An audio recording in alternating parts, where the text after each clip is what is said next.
surtout le bâtimentaire dans les lycées. Nous avons mis en place un plan de 300 millions d'euros de performance énergétique avec des nouveaux lycées comme le lycée de Gergovie qui vient de sortir et puis bien d'autres lycées.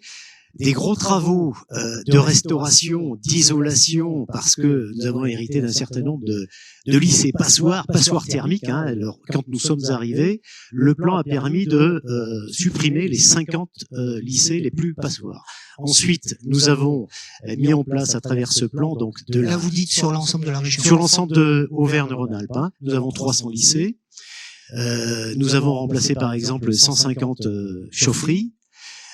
Donc, on diminue le coût d'un côté de consommation. Notre objectif est d'aller sur une diminution entre 2010 et 2030 de 40% de la consommation d'énergie, donc 40% de réduction d'émissions de gaz à effet de serre. Et dans le même temps, on monte en puissance sur les énergies renouvelables. L'objectif, entre 2010 et 2030 toujours, est d'avoir 36% de part d'énergie renouvelable dans notre mix énergétique. Alors, vous misez aussi sur l'hydrogène. Comment faites-vous? Enfin, je veux dire, pourquoi avoir misé sur l'hydrogène? Oui, je distingue bien entendu l'hydrogène vert qui est produit à partir d'électrolyse avec de l'électricité verte produite par l'électricité donc qui est produite à partir de l'hydroélectrique, du photovoltaïque, de la géothermie, etc. On parle d'hydrogène vert. Pourquoi l'hydrogène?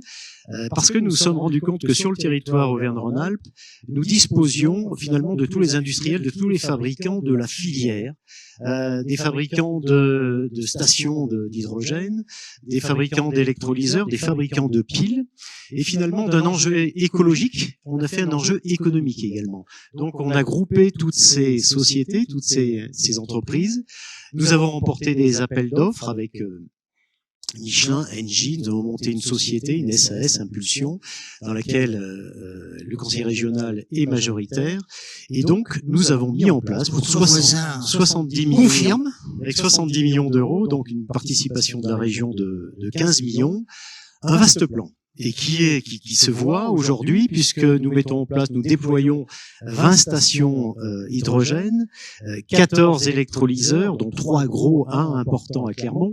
Pourquoi? Parce que, en fait, jusque-là, la France est en retard au niveau hydrogène et on s'est rendu compte que, finalement, les véhicules hydrogène ne se vendaient pas parce qu'il n'y avait pas de stations.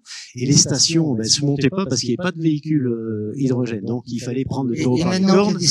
Et donc, nous mettons en place les stations et nous aidons en parallèle l'achat de véhicules. Alors, subvention sur l'achat d'une. Subvention jusqu'à 12 000 euros sur un véhicule. Et ça coûte combien? Ça coûte très cher. Ça coûte le prix d'un véhicule diesel s'il était diffusé au nombre de véhicules hydrogène, en fait.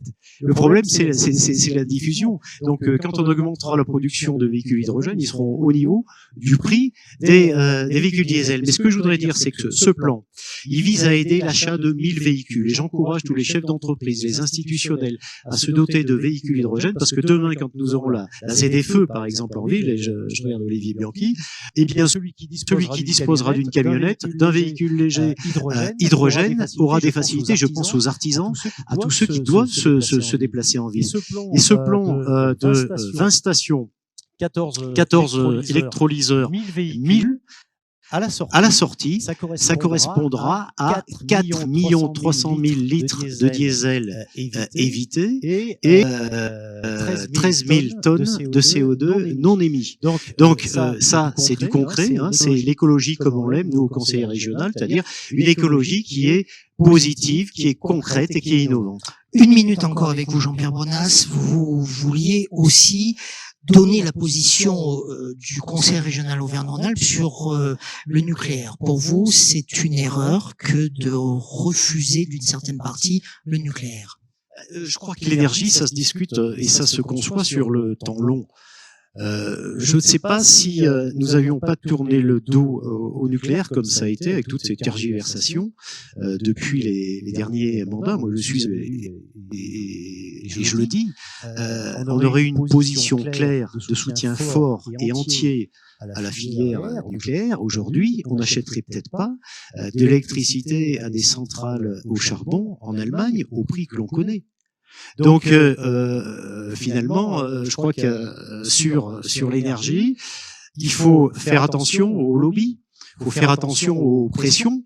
Et je pense à un certain nombre d'élus, parfois la presse, mais peut-être pas de mauvaise foi, mais on suit trop l'opinion publique. Je crois qu'on a eu un général de Gaulle qui a dit on va sur le nucléaire pour la souveraineté. Il faut continuer parce qu'on consomme en France 40% de notre énergie d'électricité à partir du nucléaire. Et aujourd'hui, on ne serait peut-être pas là si on avait suivi ce principe.